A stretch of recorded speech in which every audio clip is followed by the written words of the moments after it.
Dear comrades, I salute you.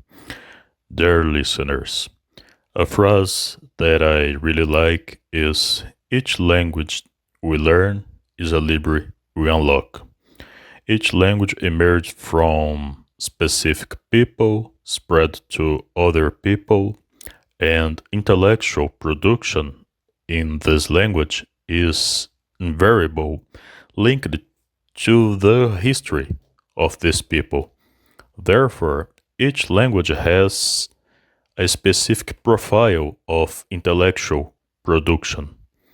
There are historical, material, and ideal reasons for there to be an immense philosophical production in German. There are historical reasons for the great international scientific production to be in English. There are historical reasons for there to be a great sociological production in French. Although German and Classical Greek are the most prominent languages of philosophical production, obviously this doesn't mean that one cannot be an expert in philosophy without knowing German or Classical Greek. And the same goes for being an expert in sociology without knowing French, or being an expert in differential calculus without knowing Latin, which was the language in which Newton wrote about the differential calculus he created.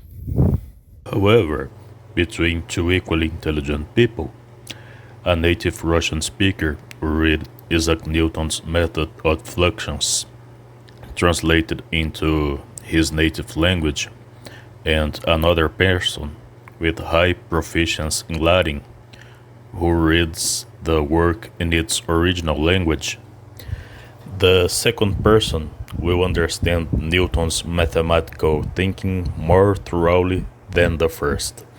This happens because the translation can distort the text, even if very little.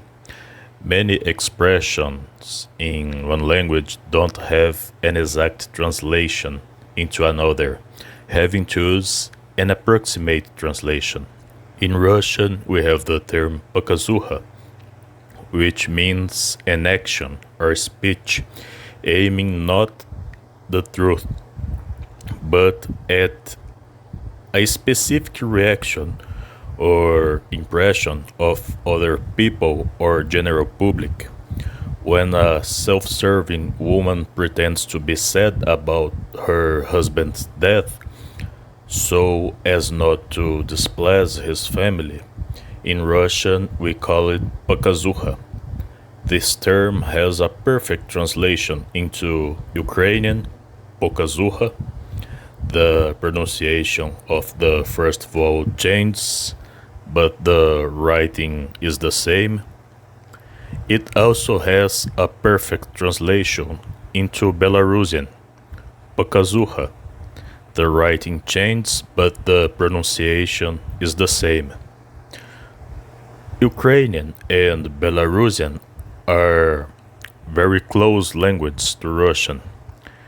Perhaps that's why there is an exact translation for this word in this language, but I personally don't know of a perfect translation for this term in English, Spanish, or other languages. In French, we could translate показуха as facade, but it's not a perfect translation. The connotative meaning is the same, but the denotative isn't. Therefore, to translate such term into an English text, the original text would inevitably lose some of its characteristics, and this could harm the understanding of the message that the author wanted to convey. This distortion is particularly serious in artistic literature and humanities. Therefore, a philosopher who speaks German will have a reasonable advantage over other philosophers. The same goes for a sociologist who knows French or a mathematician who speaks Russian. The philosopher who knows German, the sociologist who knows French, and the mathematician who knows Russian can have access to language with great intellectual production in their areas without having to accept possible distortion caused by translation. So, comrades, the question this video seeks to answer is the following: which languages are the most strategic for a Marxist? In this video, we will discuss which 5 languages have the best intellectual production in Marxism and the most strategic. Here's our top 5, but first, here are 3 honorable mentions. Serbo-Croatian, our first honorable mention before we get into the top 5. Spoken by 21 million people, 19 natively.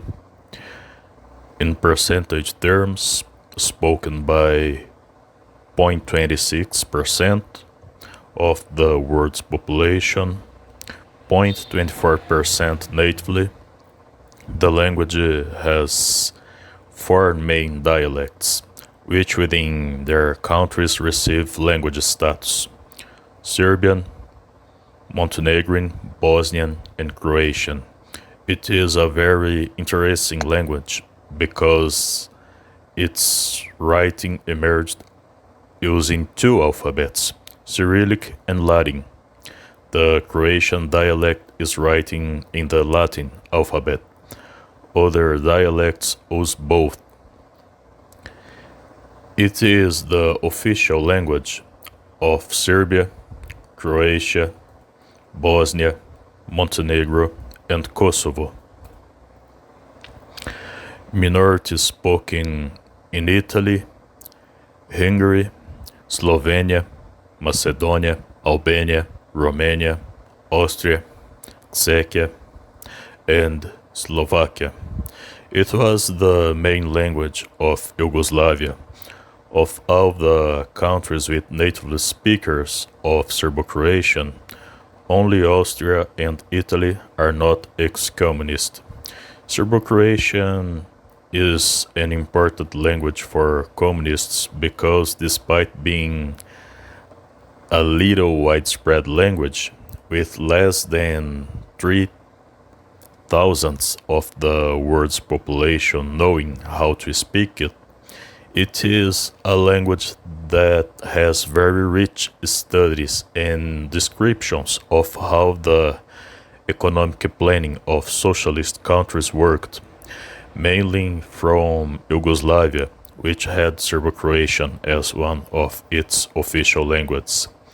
It was also a minority language of communist country of Czechoslovakia.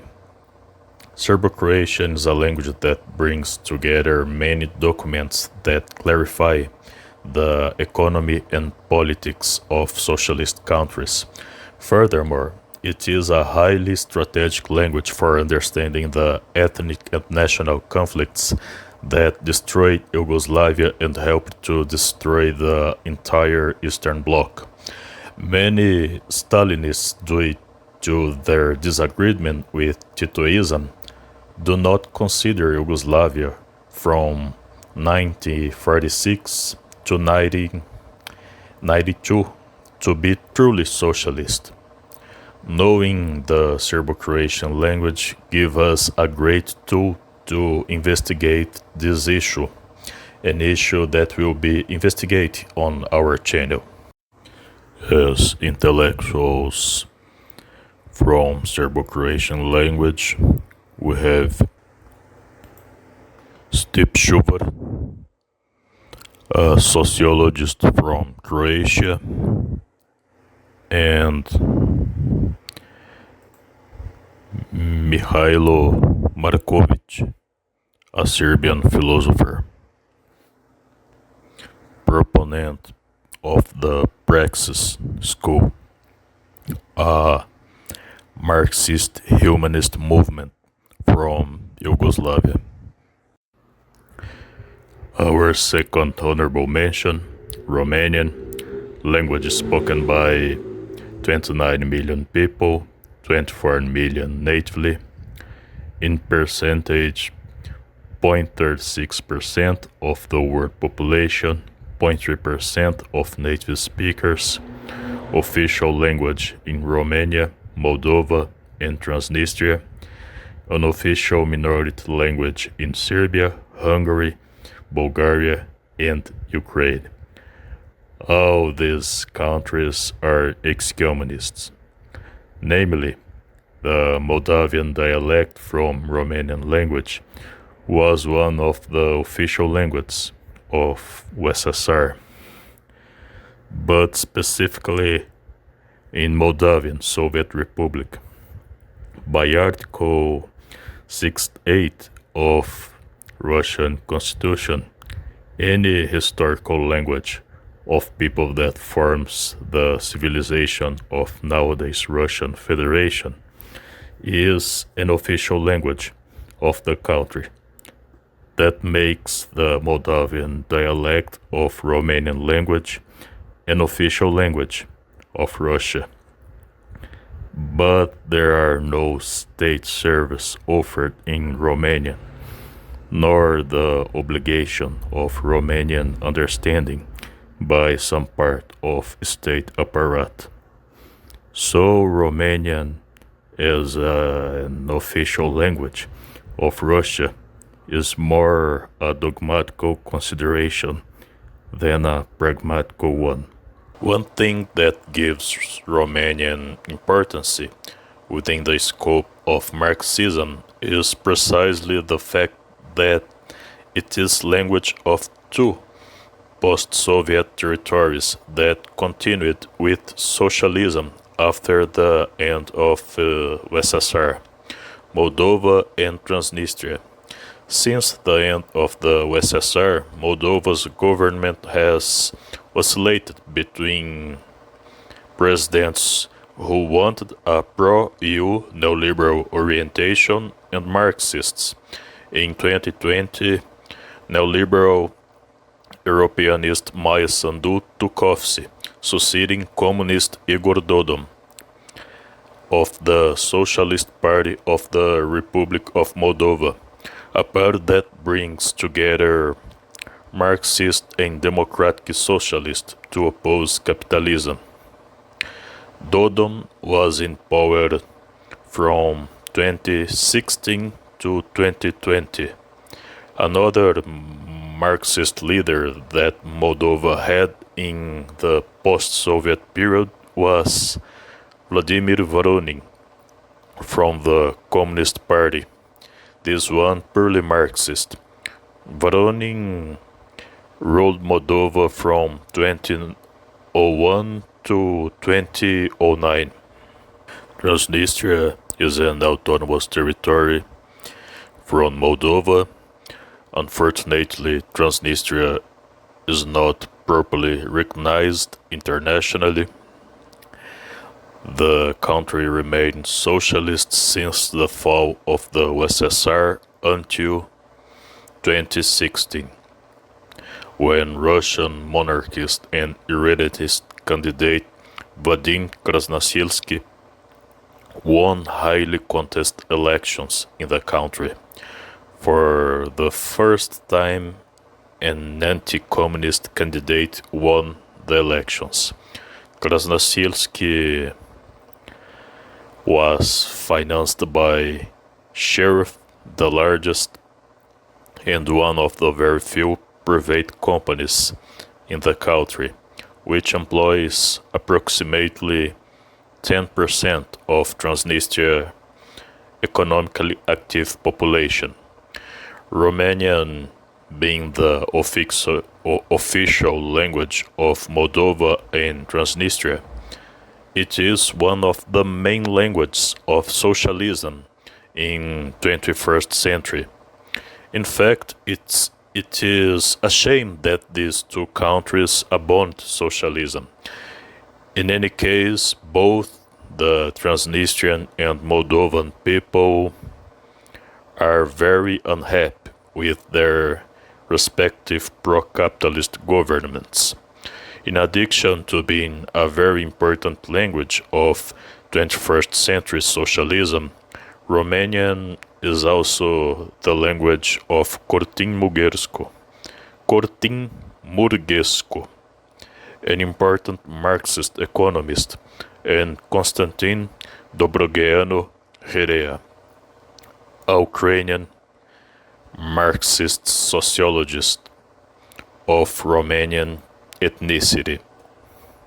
The Romanian language also makes it possible to study and demystify the Ceausescu period. Ukrainian, our last language of honorable mention before we enter our top 5. Ukrainian is the second most spoken language in post-Soviet space. It is the official language in Ukraine, Transnistria, and some regions of Russia. That is the official language of 3 post-Soviet countries, and it's also one of the official languages of USSR. Unlike Romanian, Polish, or Belarusian, Ukrainian is de facto et jure official language of Russia, not just de jure. Those of you who are from America or Oceania may be surprised because I had said that Romanian is the official language of Transnistria, and now I say that Ukrainian is its official language. However, in the old world, it is very common for a country to have more than one official language. The countries of the New World were formed by colonialism, generally having only the colonizer's language as official, whereas in the Old World countries, the civilization were built on ethnic nationalities, and it is not uncommon for a country of the Old World have more than one ethnic group with its own language. In addition to some ethnicities having bilingual or even trilingual culture, Russia has so many ethnic nationalities with own idiom that has 155 official languages. 35 of these idioms are de facto et jure official. This is not a common thing in the world. Some countries like Indonesia and India have even more languages. Transnistria is a country made up of 4 nationalities: Romanians, Moldovans, Russians, and Ukrainians. The country has 3 official languages. Romanian is one of them. Ukrainian is another, and you will find out about the third soon. Ukraine has 41 million speakers, 33 of which are native speakers. 0.51% of the world's population speaks Ukrainian, 0.41 as their mother tongue. Ukrainian, in addition to being an official language in Ukraine, Transnistria, and Russia, is an unofficial minority language in Belarus, Poland, Hungary, Romania, Moldova, Czechia, Slovakia, Kazakhstan, and former Yugoslavia countries. Realize, gentlemen, all these countries were communist during the Cold War. Transnistria only stopped being communist in 2016. Belarus abandoned socialism in 1991 but became socialist again in 1995. Serbia and Montenegro, when they were still one country called Federal Republic of Yugoslavia, remained socialist until the fall of Slobodan Milosevic in 2000. Other countries in former Yugoslavia stopped being socialist as soon as they became independent in 90s. Therefore, Ukrainian is a language of many territories that remain socialist in the post-Cold War period. Ukrainian is also the official language of the Donetsk and Lugansk People's Republics, which ceased to exist as independent countries on 50 October 2022, when they decided to join Russian Federation. The People's Republic of Donetsk and Lugansk were two internationally unrecognized socialist countries that emerged from Ukrainian separatism after the coup d'etat that overthrew Viktor Yanukovych. Ukrainian would be one of the languages of the Novorossian Socialist Confederation, a socialist country proposed by Ukrainian separatists from the historical region of Novorossia, which corresponds to the following Ukrainian oblasts: Kharkov, Dnepropetrovsk, Nikolaev, Odessa, Lugansk, Donetsk, Zaporozhye, and Kherson. Unfortunately, the Novorossians were unable to build a socialist country. Only the Donetsk and Lugansk separatists were successful and managed to separate from Ukraine. From everything I just said, it is clear that Ukrainian is a very important language for understanding ethnic conflicts in the post-Soviet space. These conflicts are very old. The West tried to use them at all costs against the USSR. The success was very low. However, when the Soviet Union ceased to exist and these conflicts were used against Russia and its allies, unfortunately the success of the West was great. In fact, this is the origin of the Georgian War, the Transnistrian War, the Nagorno-Karabakh conflicts, and the Russo-Ukrainian War. All of these conflicts are old rivalries fanned by the West to harm geopolitical cohesion of these countries, and mainly to harm Russia's status as a world power. In addition to these historical and geopolitical issues, there is a great Marxist intellectual production in the Ukrainian language, such as the economist Mykola Zyber, the glorious and very intelligent Serhiy Podolinsky, Roman Rozdolsky, Anatoly Kanarsky.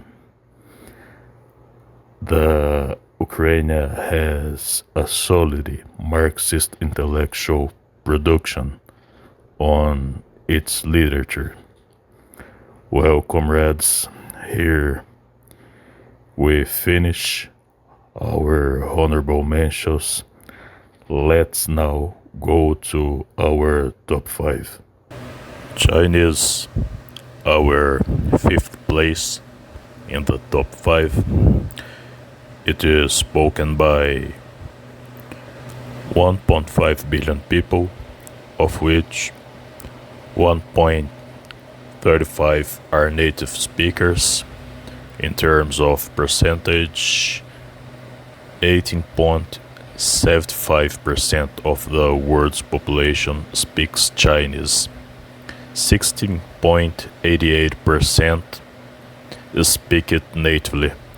Chinese is the most spoken native language in the world and the second most spoken language considering foreign speakers.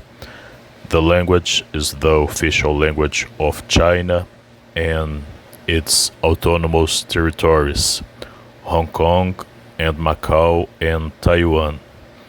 In Hong Kong and Macau, the Cantonese dialect predominates. In China and Taiwan, the Mandarin dialect predominates. The Dungan dialect is one of the 155 official languages of Russia, but Dungan as an official language of Russia are more a formalism than a practical fact. It is also officially spoken in Singapore. Spoken Chinese is spoken unofficially by natives in Thailand, Malaysia, Philippines, Vietnam, Australia, Cambodia, Canada, New Zealand, Brunei, French Polynesia, Northern Marianas, Aruba, Palau, Nauru, South Korea, and North Korea. These are the communist countries that have native Chinese speakers: China, Vietnam, and North Korea. Note that Chinese is an extremely important language for the communist world, as there are only 7: Belarus, Turkmenistan, China, Vietnam, North Korea, Laos, and Cuba, Marxist countries in the world. In 3 of them, China, Vietnam, North Korea, Chinese is a widely spoken language. There are several dialects of Chinese. Some experts say that the language is divided into 7 dialects, others into 13. Chinese is the language with the largest number of native speakers, and this in itself makes it extremely important, whether for Marxist or any other intellectual community. Among the main Marxist authors who wrote in the Chinese language, we have Chen Hansheng, Li Dazhao, Chen Duxiu, Ku Qiubai, Li Da, and, of course, Mao Zedong. Chinese Marxist intellectual production is strongly associated with philosophical, sociological, political, and journalistic issues of Marxism, with historical issues being slightly less discussed.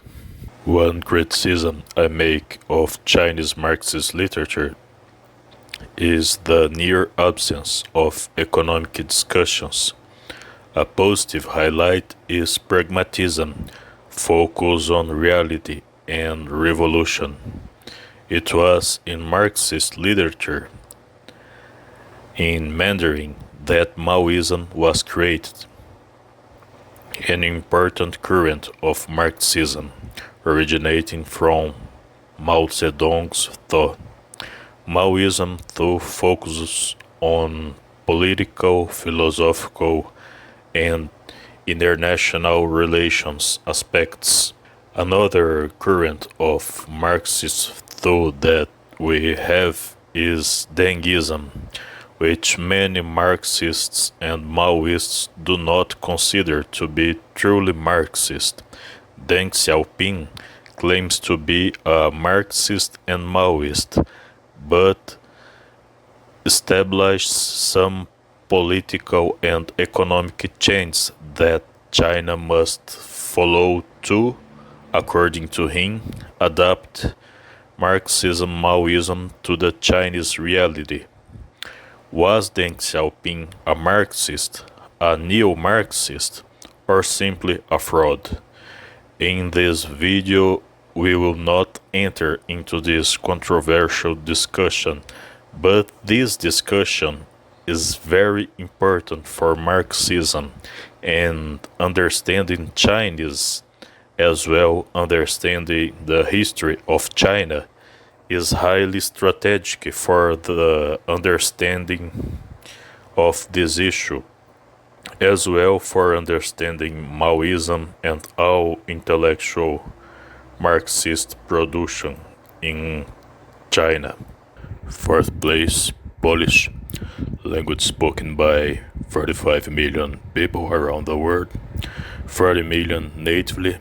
These numbers are respectively 0.56 and 0.5% of the world population. Polish is the official language of Poland and Russia by Article 68 of Russian Constitution. All the languages of the ethnic nationalities that constitutes the civilization of Russian Federation must be considered an official language of the country. That puts Polish as one of its 153 official languages, but in a pragmatical sense, none of Russian administrative regions products, services, or documents in Polish. So Polish as an official language of Russia is more like a formalism than a real thing. Polish is an important minority language in Russia, also being, at least in theoretical terms, an official language of the country. Polish is an important non-official language in Belarus, Latvia, Lithuania, Ukraine, Germany, Czechia, and Slovakia. All of these countries forming part of the former Eastern Bloc, with Belarus having returned to being socialist. In addition to these countries, Polish is also an important minority language in United Kingdom and USA. Polish was on one of the many official languages of the USSR, like Romanian and Ukrainian languages already mentioned, being an important minority language in the country, as well as in the former Czechoslovakia. Studying Polish is very important to understand the rivalry that Poland has with all its neighbors except for its southern neighbors, Czechia and Slovakia. The rivalry between Germany and Poland is fundamental to understanding the dynamics of the European Union, and Poland's rivalry with its eastern neighbors is a key point in NATO international policy. Poland currently supports Ukraine against Russia. It's not by love for Ukraine that Poland gives this support.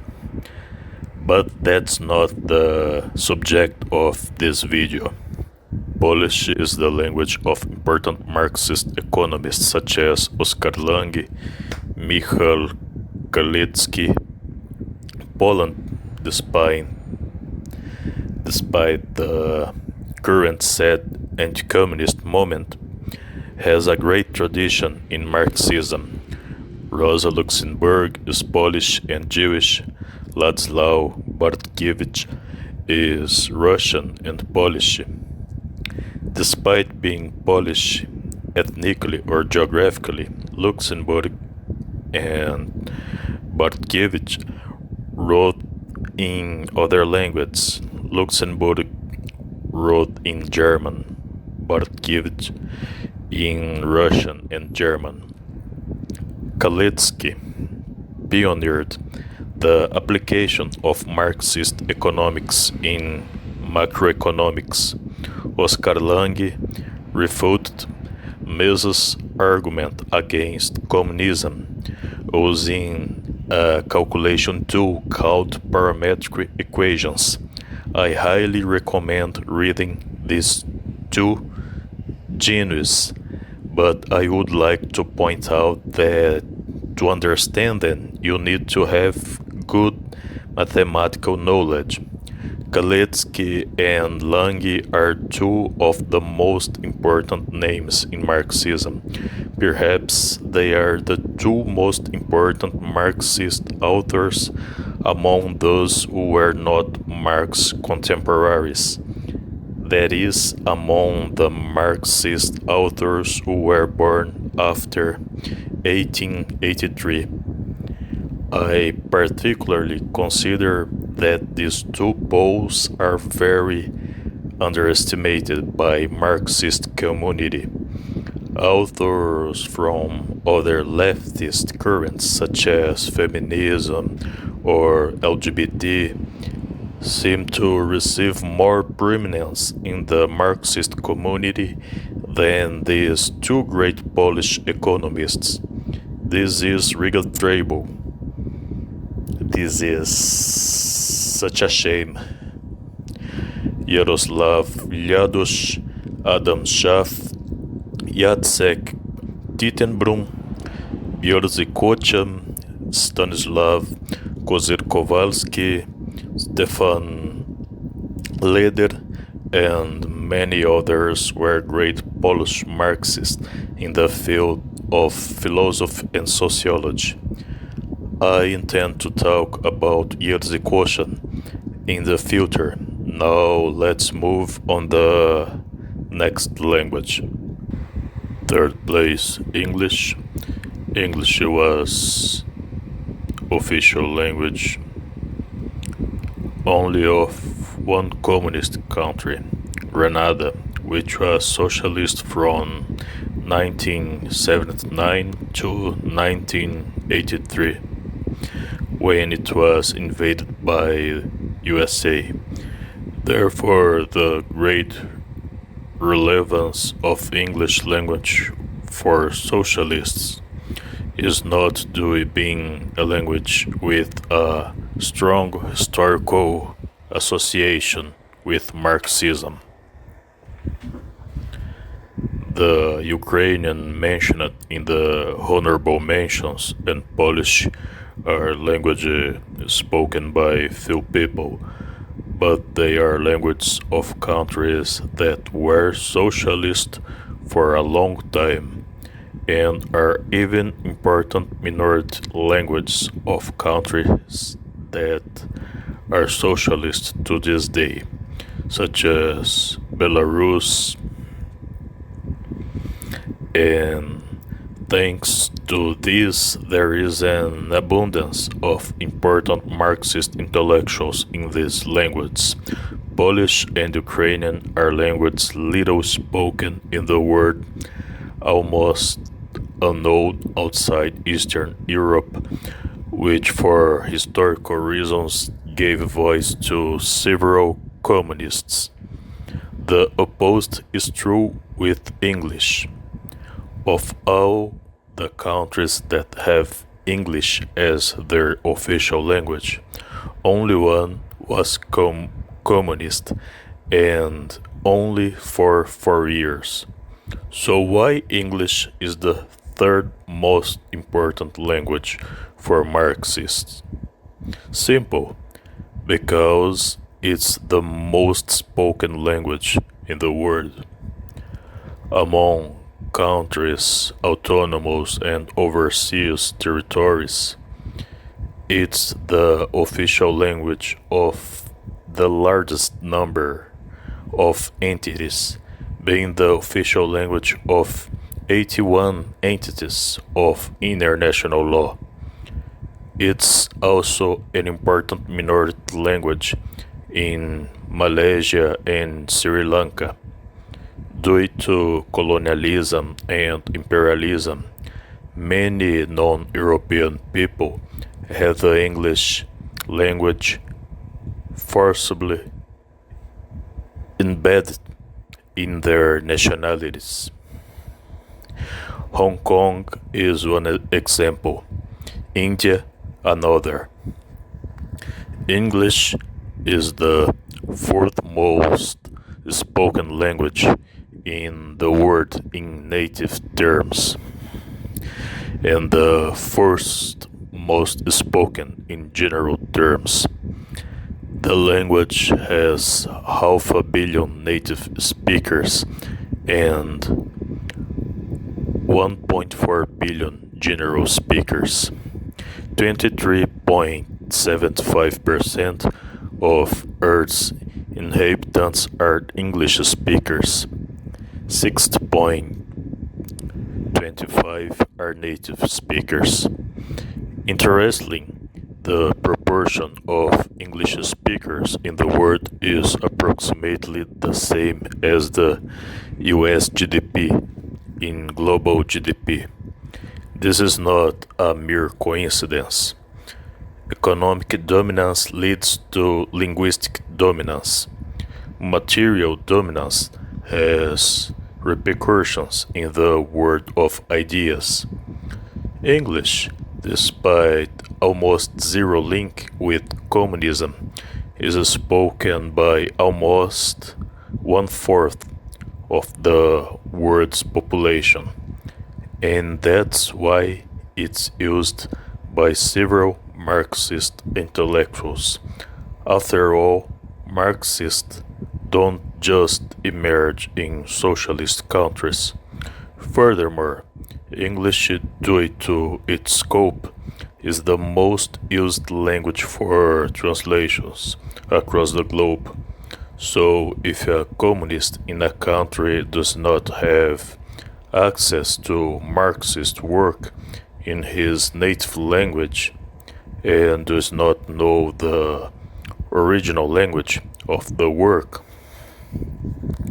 it is quite possible that knowing English and looking for the work, he would have such work translated into that language. Relevant works that do not have versions translated into English are rare. This makes English an extremely strategic language for both Marxist authors and researchers.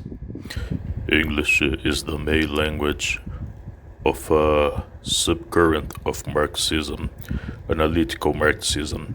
Among its members are Gerard Cohen, Paul Sweezy, Eric Wright, the first being British and the rest being Yankees.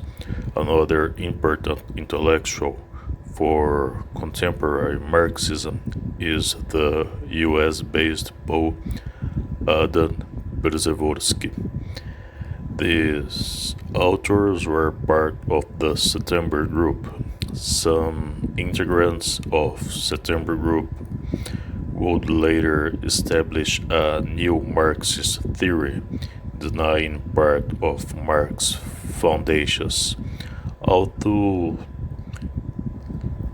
some of them remained faithful to a reasonable part of intellectual foundations of Marxism. Regarding the September Group, Gerard Cohen once declared that the September group were the only Marxists in US who did not talk shit. I completely agree. The vast majority of Marxists in US are actually progressive disguised as Marxists. At most, they are new Marxists. Well, we have just talked here about the language that is the bronze medal of the most important language for Marxism. Let's now talk about the language that is the silver medal. Second place, Russian. Well, it's unnecessary to dwell on the importance of Russian in Marxism. Russian is the main language of USSR in the post-Soviet space. It's the official language of two countries that remain socialist, Belarus and Turkmenistan, in addition to being the official language of the following ex-socialist countries: Russian, Tajikistan, Artsakh, and autonomous territory of Azerbaijani sovereignty that unfortunately ceased to exist in 2024 thanks to oppression of Aliyev. Other countries and territories that have Russian as official language: South Ossetia, Abkhazia, Transnistria, Kazakhstan, Kyrgyzstan. Russian is an unofficial minority language of Ukraine, Poland, Mongolia, Georgia, Armenia, Azerbaijan, Latvia, Lithuania, Moldova, Estonia, Romania, Slovakia, and Uzbekistan. Understand, friends, all the countries mentioned here are or were socialist. In addition to being the official or minority language of 23 socialist and or former socialist countries, Russian is also an important minority language in Israel, Palestine, Norway, Finland, and Germany. The language is natively spoken by 154 million people, 1.93% of world population, 260 million people in general, approximately 3.25% of the world's population, making it the 8th most spoken language in the world. Russian language was victim of many ethnic persecutions in the post-Cold War world, as occurred in Ukraine after a coup d'etat in February 2014, with the Russian language being banned from public life in Ukraine in 2018. Often these idiomatic persecutions were encouraged by the West. This was the case in Moldova in 2010, in Baltic countries since the beginning of the millennium. They unsuccessfully tried to persecute the Russian in Belarus, and of course with financial and intellectual support from the Western intelligence services, especially the USA. Russian has more than 100 official languages and is accused of Russifying domestic minorities, while countries with Russian minorities receive express incentive to oppress Russian Novorussian and Belarusian minorities and are treated as bastions of humanitarianism. The Soviet Union, accused of Russifying other nations, had 300 official languages, built thousands of language schools that taught the country's language other than Russian. Now, when neo-Nazis burn dozens of people to death in Odessa because of, among other things, their native language, this is summarily ignored by the Western media.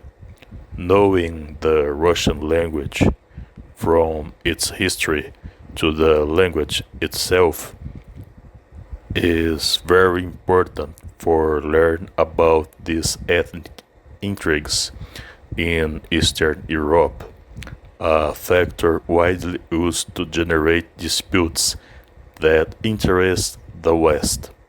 And one of the objectives of these intrigues is precisely to sabotage communism. This decade, this strategy backfired. Belarus continues to be a planned economy, and the socialist republics of Donetsk and Lugansk emerged from Ukraine in 2014, which became autonomous territories of Russia in 2022. The Russian Empire was the state that gave rise to the first Marxist country in history, Soviet Russia, which would later become the Soviet Union. Not only that, but Russian is the original language of the works of Lenin and Stalin, as well as Plekhanov and Isaac Rubin, two economists influenced by Marx. Plekhanov exchanged letters with Marx, his theory being strongly inspired by him. However, like Rubin, Plekhanov sided with Menshevik. At a certain point in the communication between Plekhanov and Marx, Plekhanov asked whether to achieve a socialist state it would be necessary to first improve capitalism. Marx said no, that the revolution must be carried out at whatever stage the country is at, if it respects the peculiarities of the people involved. Plekhanov hid this letter during the Russian Revolution and defended his own interpretation of Marxist economics that said capitalism must be improved first. In any case, however much a traitor Plekhanov may be, he wrote things worth reading. The Marxist economist Bartkiewicz, from the Polish minority of the Russian Empire, also wrote some works in Russian, although he wrote more works in German and English, having moved to German in 19th century. Other notable Marxists who have Russian as their writing language are Bukharin, Kantorovich, Ostrovitnov, who wrote about the transition from capitalism to socialism. German is in first place not because it is a language with a strong historical link with socialism.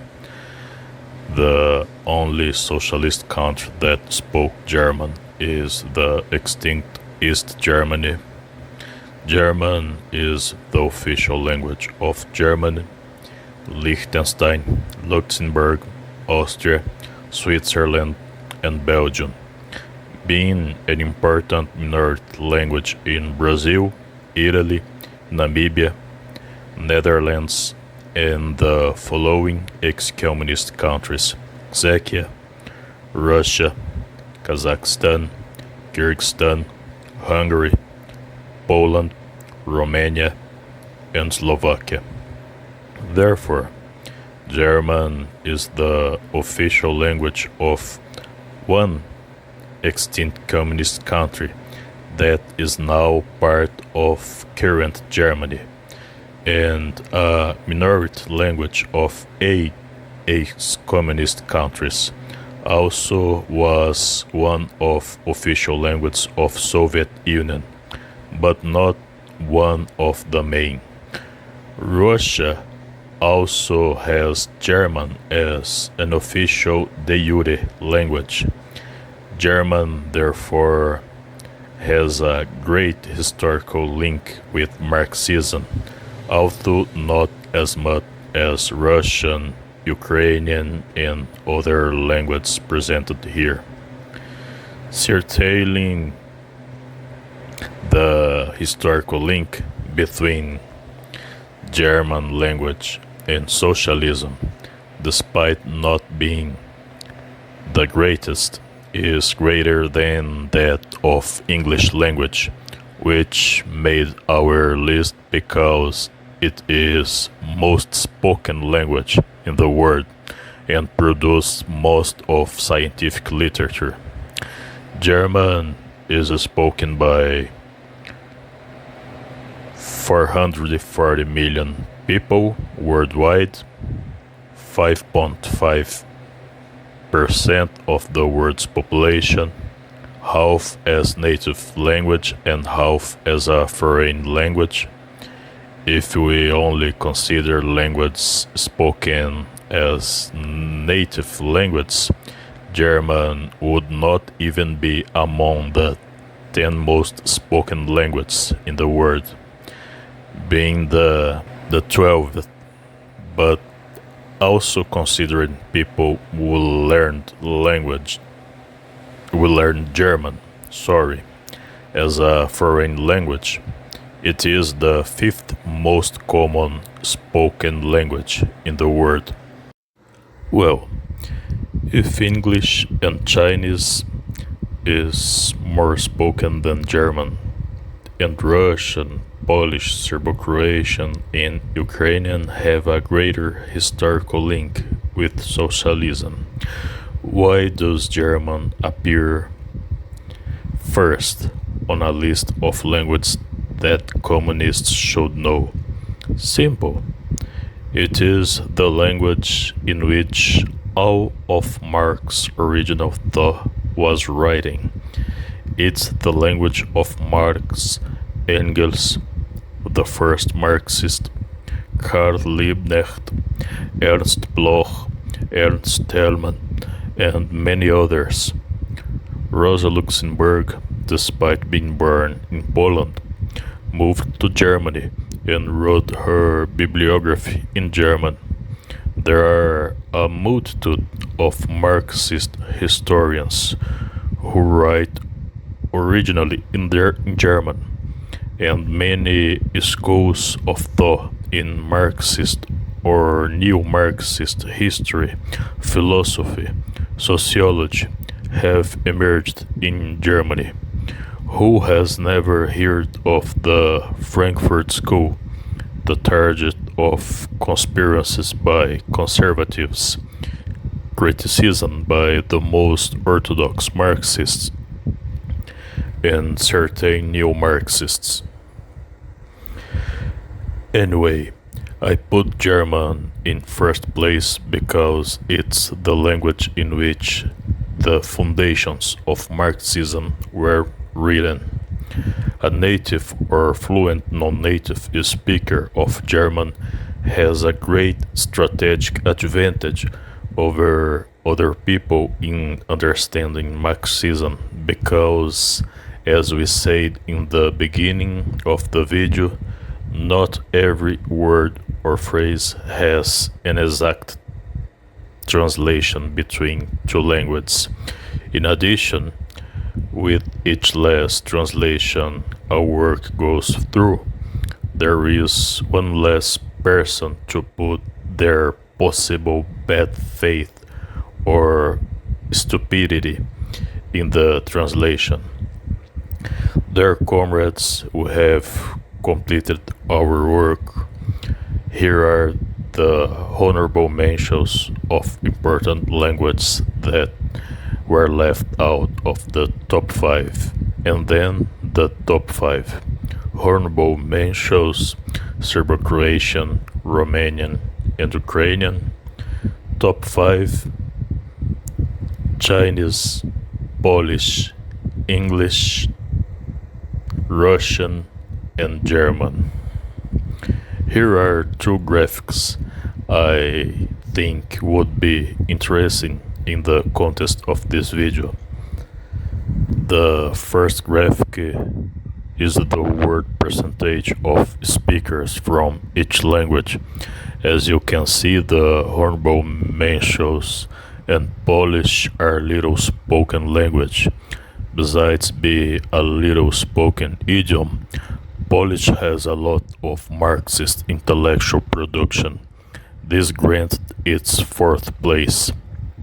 On our top 5, Polish is the only language with less than 1% of world population as speakers. As we can see, the greater the economical and geopolitical influence of people with the respective languages, bigger are their population of speakers. Of course, this is not a one-way road. Greater the population speaking an idiom, bigger is its economical and geopolitical influence. The second graphic is the nativity percentage of speakers of each language. As we can see, besides Chinese be the language of almost 20% of world population, less than 10% of speakers are native. This reveals a despise by Chinese greatness. Almost no one in the world want to learn Chinese besides be the second most spoken language. The nativity percentage of Chinese is almost the same of Serbo-Croatian and Polish languages of much smaller countries. It astonishes me how non-nativity of Polish speakers are bigger than Chinese. Of course, the alphabet question influences on low non-nativity of Chinese language. Ukrainian, Romanian have bigger non-nativity, but not so big as Russian and German. The bigger non-nativity of Ukrainian and Romanian is explained by the great number of minorities of Ukrainians and Romanians in neighborhood countries. Some Russian, Romanian, or Belarusian native speaker can be a neighbor of Ukrainian speaker and learn Ukrainian by contact. The same goes for Romanian in Ukraine or Hungary. The abundance of other ethnicities in Ukraine and Romania also explain the bigger non-nativity of these languages in comparison with Polish and Serbo-Croatian. The bigger non-nativity of German and Russian is explained by 3 facts. First and second, the facts are the same of Romanian and Ukrainian. Abundance of foreign communities in Russia and Germany, and abundance of Russian and German speakers communities in other countries. The third fact is the greatness of Russia and Germany among their neighbors, so they have much more influence on them than the reciprocal, but non-nativity proportion is close to English, the only language with majority of non-native speakers, almost three-fourths of them. This is explained by same three facts that explain Russian and German big non-nativity, and two more: the cruel colonialism and imperialism of UK and US, and their huge economic and geopolitical influence. That's all, comrades. Thank you for your attention.